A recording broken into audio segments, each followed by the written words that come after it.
Ah, cosa c'è di più bello del periodo natalizio, quando fuori fa freddo, le giornate sono corte e buie, e parlare di bici davanti a un bel camino scoppiettante, al caldo? Ciao a tutti ragazzi, io sono Marco Toniolo e il 2024 sta volgendo alla fine, quindi ho pensato bene di farvi un video che riguarda la bici dell'anno, ma attenzione, non solo la bici classica, quindi la mountain bike senza motore, bensì anche l'e-bike dell'anno. State sintonizzati anche perché avrò delle bellissime musiche natalizie per voi.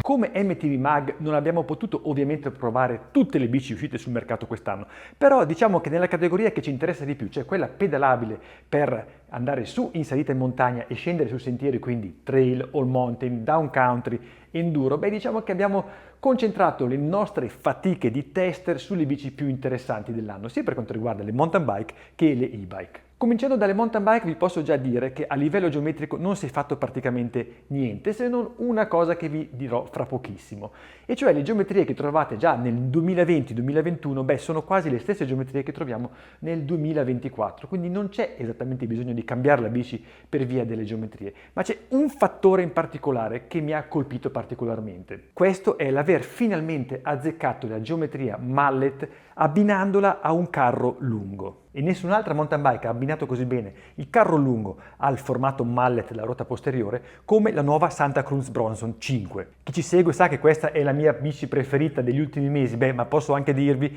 che è la mia bici preferita dell'anno, appunto perché hanno finalmente trovato la quadra per quanto riguarda il formato mallet, che a me personalmente non ha mai entusiasmato fino a quando non ho pedalato questa Bronson 5. Il carro lungo permette di arrampicare benissimo sul ripido, anche se la ruota dietro è più piccola del 29, con un'ottima trazione senza che l'anteriore si alzi. Inoltre in discesa avremo una bici bella agile, malgrado il carro lungo, ma perché abbiamo appunto la ruota corta. A tutto ciò si abbina una sospensione perfetta secondo me, perché rimane sempre bella alta nel travel in discesa, quindi utilizzando i primi centimetri di corsa che sono i più sensibili. Inoltre finalmente il VPP è centrato fra salita e discesa, questo significa che in salita non si insacca e che in discesa copia perfettamente il terreno, quindi per me questa è la bici dell'anno.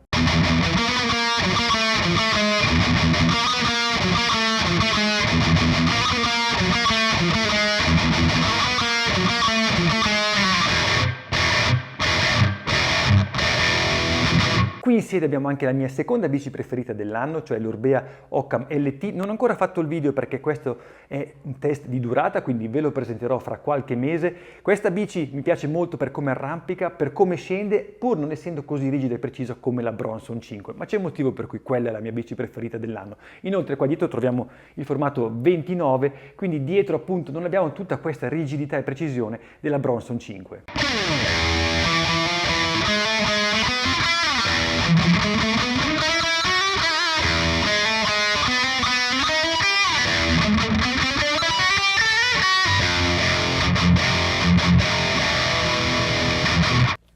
E questa è la mia terza bici preferita dell'anno, cioè la Forbidden Druid V2, che ha una particolarità, e cioè questo infulcro alto, cioè questo rinvio catena che fa sì che in discesa praticamente i piedi siano completamente calmi perché non abbiamo un tiro catena che vada a muovere le pedivelle. Inoltre non solo, il carro si allungherà nei primi centimetri di escursione, facendo sì che in salita questa bici è in assoluto la migliore fra tutte quelle che ho provato, perché il carro si allunga appunto, quindi l'anteriore rimarrà ancora più incollato rispetto alla Bronson. Inoltre in discesa, quando si prendono degli impatti forti, diciamo squadrati, il carro farà sì che io rimarrà molto tranquillo perché la sospensione assorbe l'impatto senza darmelo praticamente sulle gambe. Io vi dico, provate questo sistema che trovate anche su altre bici perché è veramente qualcosa di unico.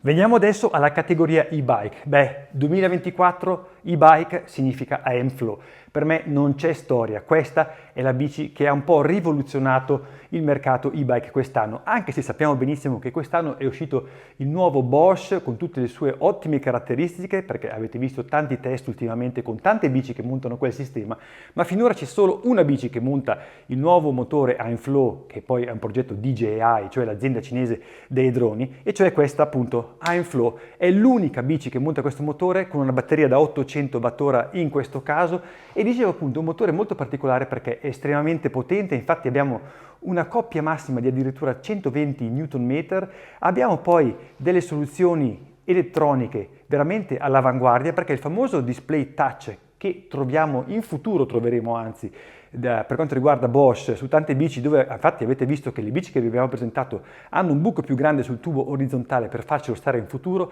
beh Aimflow ce l'ha già su adesso. Io vi dico solo che abbinare il telefono a questa bici è una roba velocissima, attraverso un codice QR si scannerizza, si scarica l'app e la bici si attacca immediatamente. Rispetto a un sistema come Shimano, quando uno deve attaccare la bici al software e dura l'eternità, beh questo è avanti anni luce questo sistema. Inoltre la bici è leggera perché siamo intorno ai 21 kg con un montaggio all mountain, non è un'endurona, infatti il telaio io non lo definirei enduro, bensì all mountain, quindi siamo nella stessa categoria di bici di cui parlavo prima, senza motore, cioè una bici pensata per andare in salita, scendere sul sentiero, senza fare grandi downhill mostruosi, non so, tipo finale Ligure, andare su con lo shuttle e scendere tutto il giorno con questa bici, beh forse non è il suo ambito ideale. Certo, l'incognita sarà quella del motore, quanto dura, come sarà l'assistenza, perché ricordo che in Italia al momento questa bici non è ancora in vendita, ma la troverete nei negozi a partire da marzo, mi hanno detto, marzo-aprile,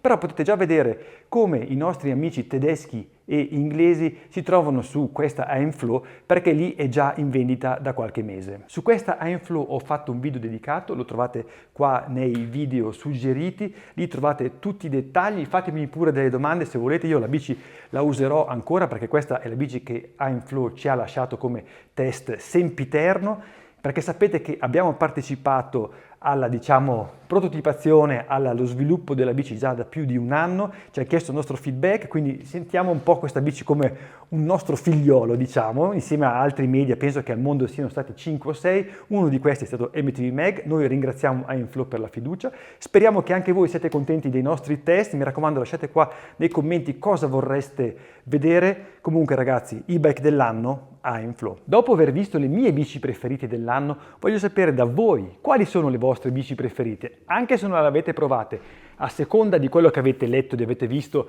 in giro per il web quest'anno. Qual è la vostra bici dei sogni? Bene, questo è tutto, non mi rimane altro che augurare buone feste a voi e alle vostre famiglie. Mi raccomando, pedalate perché abbiamo la Winter Cup in pieno svolgimento, potete vincere fantastici premi semplicemente pedalando dopo aver fatto le imbagnate più assurde. Qua sotto nella descrizione trovate il link a come partecipare ed ora la musica di Commiato.